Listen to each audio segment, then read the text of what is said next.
Hello and welcome to Istanbul International Airport. I'm here in Turkish Airlines Business Class Lounge because today marks a very special occasion for the carrier as they start flying to Sydney. Now, I'll be travelling on the 777-300 for this very special inaugural flight, but the carrier will eventually bring its signature A350-900 on the route. Let's take a look.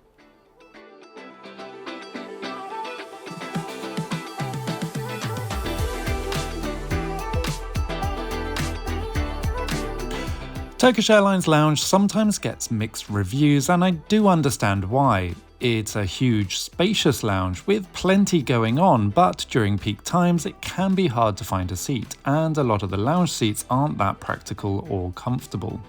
But as far as amenities go, there's loads going on. Luggage storage, a museum, dining, even sports activities. If you're looking for a rest, the sleep rooms are perfectly adequate, as long as you have a connection between 5 and 9 hours. The rooms themselves have a single bed, a small desk, TV, and just across the corridor, an array of shower rooms, which are perfect for freshening up for the day ahead. I do love the use of Turkish marble here, it gives off that Turkish hammam vibe. Back in the lounge, everything connects through a main thoroughfare, which is lined with live cooking stations. It feels a little bit like a Turkish fishing village.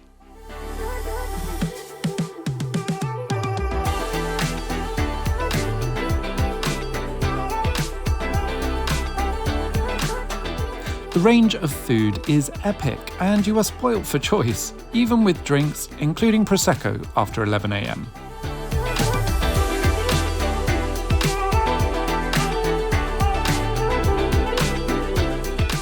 If activities are your thing, try out the golf and flight simulators, or while away the time with the TV wall.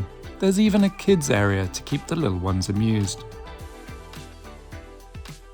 But be warned, the lounge is in the centre of the airport, which means many gates can be a fair walk away, so leave plenty of time to get to the aircraft. Today, our aircraft was perched at gate B1, which was being prepared for the longest flight on Turkish Airlines network. Although there wasn't any celebration at the gate, the whole C-suite entourage from Turkish Airlines was joining us on the inaugural, so there was a lot of commotion as various dignitaries prepared to step on board.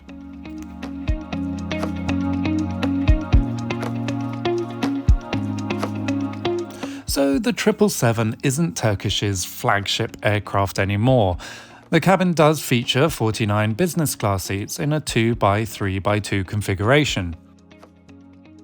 It's certainly an airy cabin, but that also means a lack of privacy too.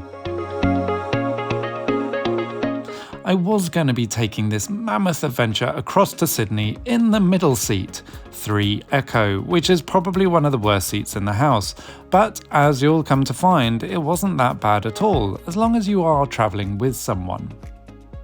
However, if you are travelling as a couple, try to get the A and B or J and K seats, as they are a more conventional business class seating arrangement on this 777. So the centre seat lacks privacy and also storage too, with just a small side storage pocket by the seat. Being an inaugural flight, there was special commemorative pillows, celebratory Turkish delights, and a sense of excitement in the crew. The crew started with a pre-departure drink service, which is pretty normal, including the lemon and mint signature drink from Turkish.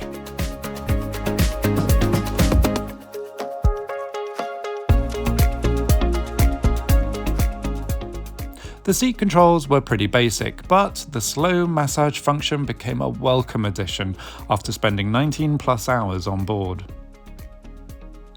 As well as USB and M-Power charging, there's a reading light and a second screen controller to navigate the expansive IFE offering. There are also slippers and a shoe bag waiting for you on the seat, as well as a day blanket. On long-haul flights, Turkish offers Denon headsets, which offer superb noise cancelling and sound quality.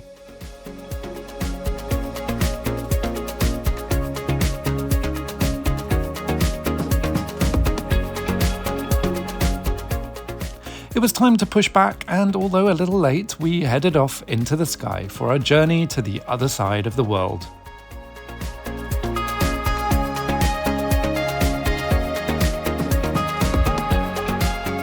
After takeoff, the brand new Lanvin amenity kits were handed out. These came in 4 different designs, with the female versions offering a hairband. Let's take a look at the men's kit.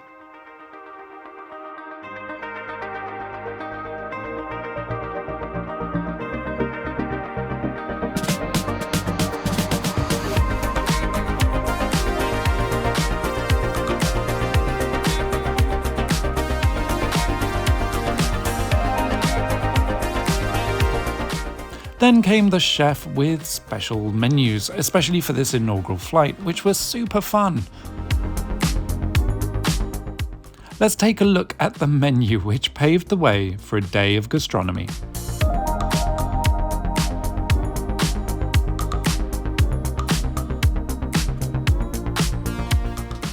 What was also impressive was the array of drinks on offer throughout the flight.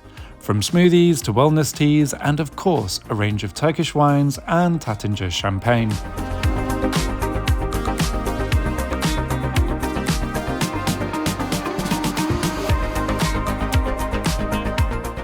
The range of goodies just kept on coming, including hot towels and special tote bags to stash all the goodies in.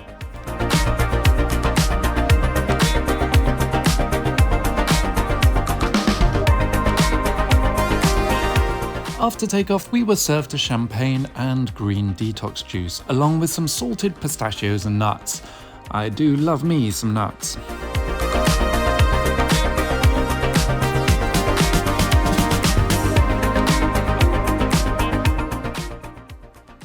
The crew started the service, preparing dishes and trolleys for the starters, while the chef brought out an amuse-bouche. Although I'm not a fan of trolley service in general, Turkish Airlines have turned it into an art form, and the preparation of the tables is a spectacle in itself. And I still love these candles, as they now become part of the cabin when the lights dim to add a little atmosphere.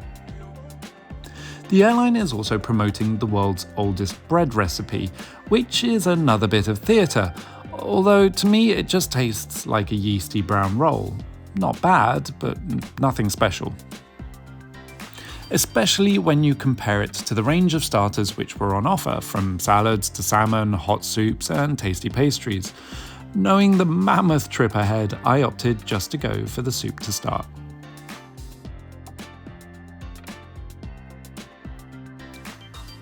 Then it was time for the main course, which are prepared and plated by the chefs. These are real chefs, and on the 777 they have 2 on such long-haul flights. And the results show. I mean, look at this. This slowly braised lamb shank was melt in the mouth beautiful. The Asian-style salmon, complete with fish knife, was also very popular and is very moist. The chefs didn't stop, as they continued the service with a dessert trolley, which again was a potpourri of deliciousness.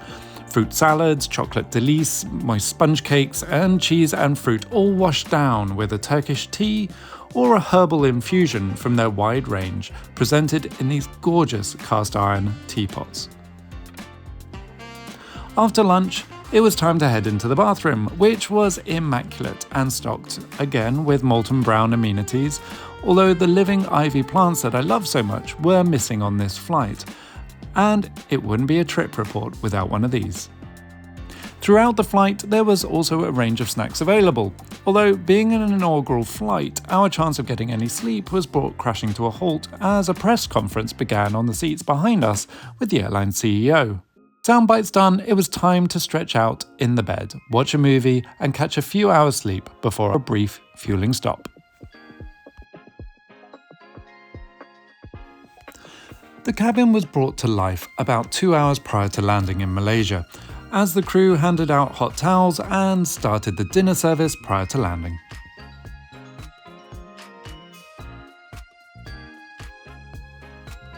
The light dinner was served on a tray, starting with a chicken Caesar salad, breads and side dishes, including a lovely mousse dessert. The star of the show, however, was this kofta-style kebab with tomato sauce and rice, which was packed full of flavour and piping hot. I just love these Moorish salt and pepper pots. Yet more hot towels and another herbal tea later, the cabin was being prepared for a very rainy arrival into Kuala Lumpur.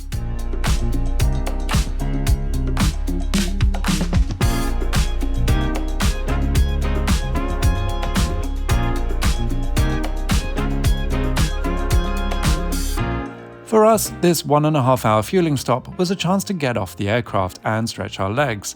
The airline is in the process of securing a lounge for business class transfer passengers. We were delighted to see the global lounge that they have opted to use in Kuala Lumpur.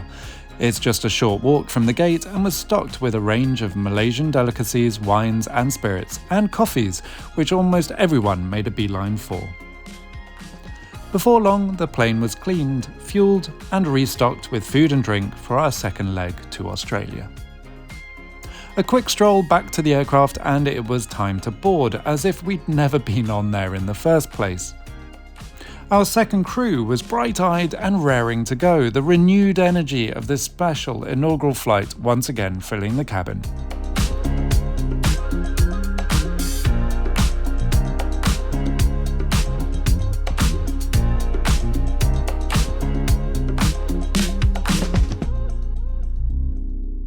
I have to say, these Ottoman bins are a lifesaver and are big enough to store both a backpack and a change of clothes. Talking of clothes, I wish Turkish had pyjamas. It would have made this journey so much more comfortable. The crew introduced themselves to us and provided the second of the range of amenity kits to us for the second leg. Oh, and another special menu, albeit this one a little lighter in range of options.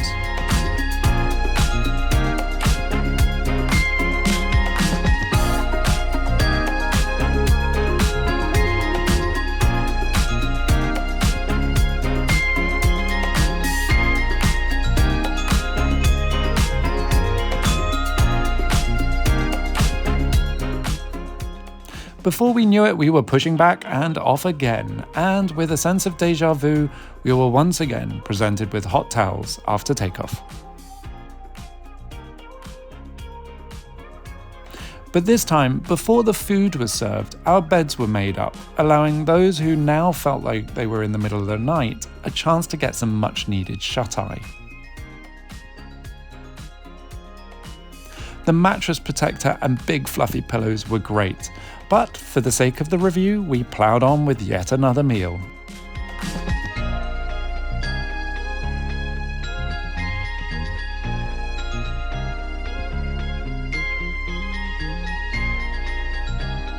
This time, a breakfast, which consisted of fresh fruits, yogurts, cheese and pastries, and for the main, an omelette with fondant potatoes.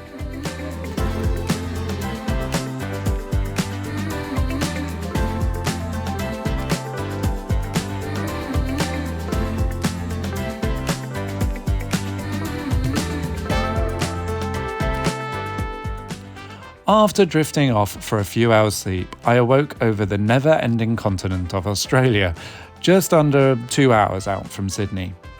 This is where the crew continued to serve coffees, food and snacks to the passengers who had been on this adventure for 20 hours already. The last meal of the flight was either a burger or a quiche, which was served with a cheesecake. These are the perfect pick-me-up to keep us going for the rest of the afternoon in Sydney. The very last hot towel of the flight, it was time to finally get changed, freshen up, and prepare ourselves for the arrival ceremony in a very wet and windy Sydney. Overall, the flight felt like it passed in the blink of an eye. 20-something hours didn't feel any more strenuous than a usual long-haul flight. Yes, it helps, of course, travelling in business class, but I wasn't expecting a bad flight with Turkish. The food is always outstanding. The crew were incredibly friendly, albeit probably because the CEO was always in eyesight. And the bed, while older on this 777, was perfectly comfortable. Flying back from Bali with Turkish a few days later, I was able to experience a cabin that is already flying on the Sydney route. The A350 seat is just as comfortable, but it does offer more privacy. And the A350 does have the benefit of being a little bit better when it comes to beating jet lag, thanks to the increased humidity and lower cabin pressure. All in all, I would do this flight again, maybe not in a heartbeat, but Australia certainly feels a little closer to me today, thanks to this grand voyage on Turkish Airlines. As always, thank you very much for watching. Please do like, comment, subscribe, and until next time, safe flying.